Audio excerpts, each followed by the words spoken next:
Aliens have invaded and are taking over. Their technology, intelligence and power is unstoppable. They just didn't plan on one thing: the old gods returning. When they first arrived, we were overjoyed. Proof that we weren't alone in the universe, that there were other races to share and exchange technologies with. Their arrival brought about world peace. With other life forms out there, we needed to present a united front. World hunger and poverty were solved within a decade. A demonstration to our new friends that we were worthy of the responsibility of exploring the galaxy. They disagreed. They accessed our histories. They saw everything, and they recoiled in horror. They could not fathom the world we had created and the solutions we had brought about, not because it was the right thing to do, but to impress them. They were not impressed. They told us that we could not be trusted as keepers of this world. The damage we had done was coming close to being irreparable, and that for our own good, they'd need to take over. I have to say, I agreed. Humans are terrible. But the funny thing about humanity is, even if something is right, if it means giving up our control, it is wrong. We fought back.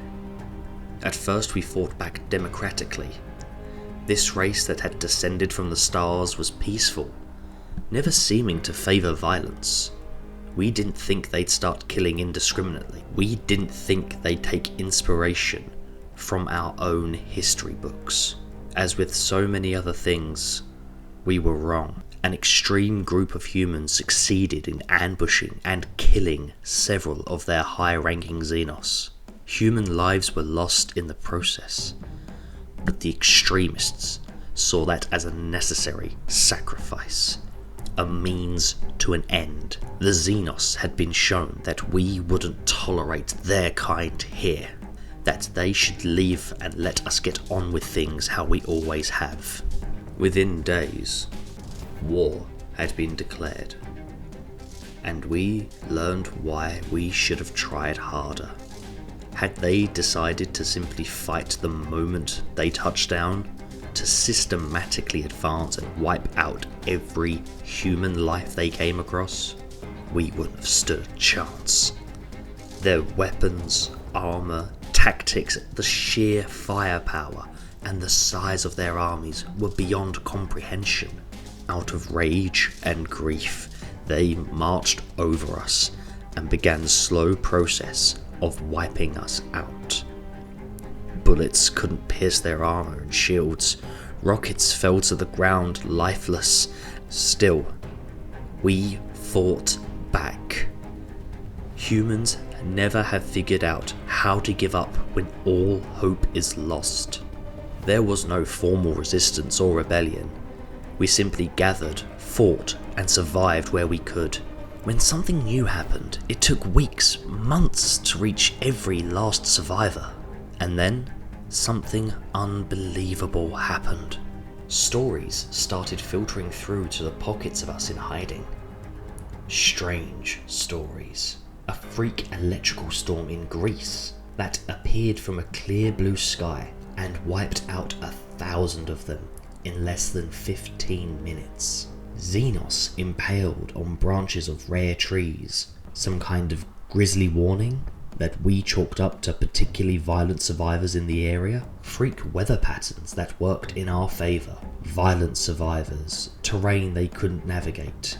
That's what we told ourselves when the stories filtered through. But then they got stranger.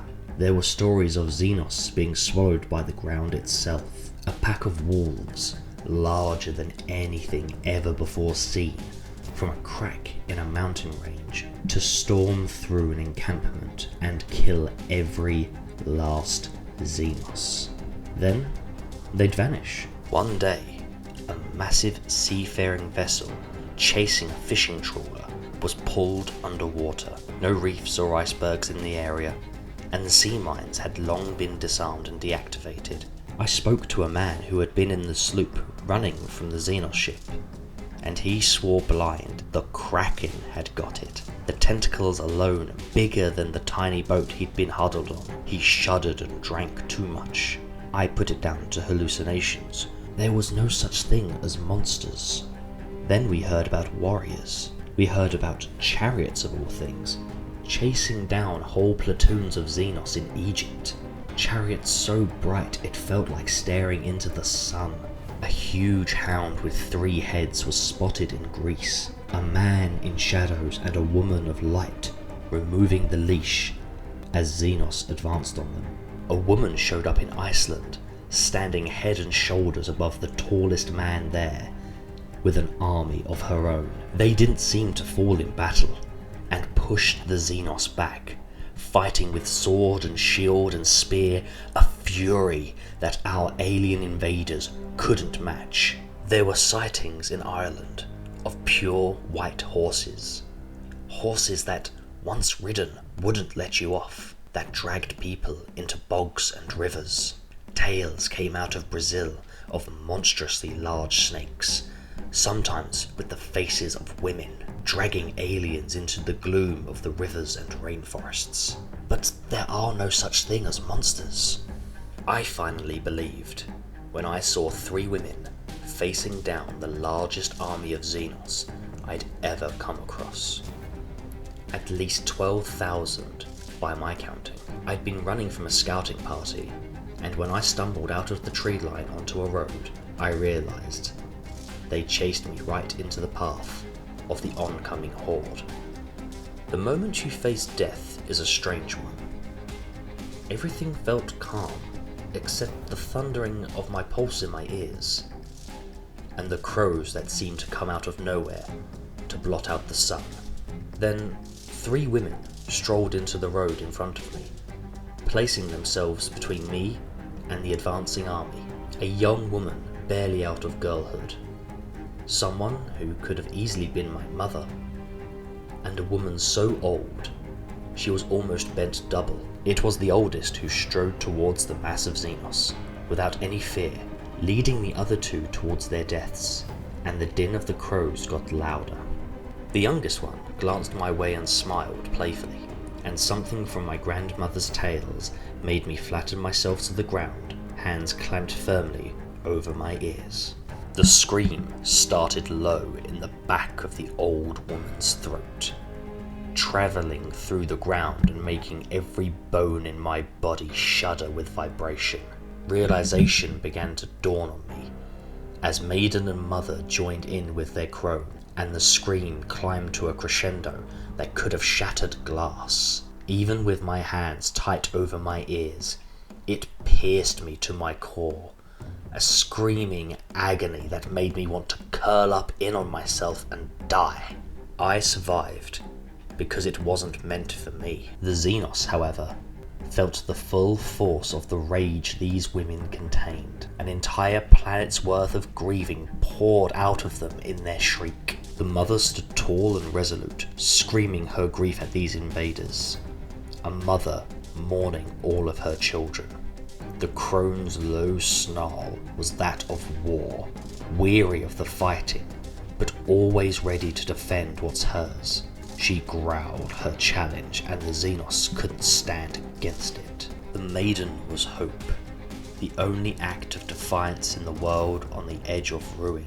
When everything was dust, when the last stragglers of humanity were contemplating giving up, she was the hope that kept them fighting. The scream stopped suddenly, leaving me feeling like the breath had been sucked out of me. A void in the air around me that rushed back in and filled my lungs with a long, shuddering gasp. I opened my eyes to carnage. The Xenos had died where they stood, their organs hemorrhaging, what passed for blood pouring out of every orifice, their eyes turning to liquid in their skulls. Bodies were everywhere, and the crows circling overhead had fallen silent, uninterested in the feast this must surely have been for them. The Morrigan was one woman now, ageless and terrifying. "Get up, child," she commanded, and I had no choice but to obey. Trembling legs pushed me to my feet. She reached out a hand and gently wiped a trail of blood away from my ear. "Did you really think we'd abandon you?" she murmured, and the crows descended, carrying her to the next battle. Monsters are real, and some of them look like people, but the gods are also real, and they still believe in us. So I'm still fighting, and my battle cry is full of hope.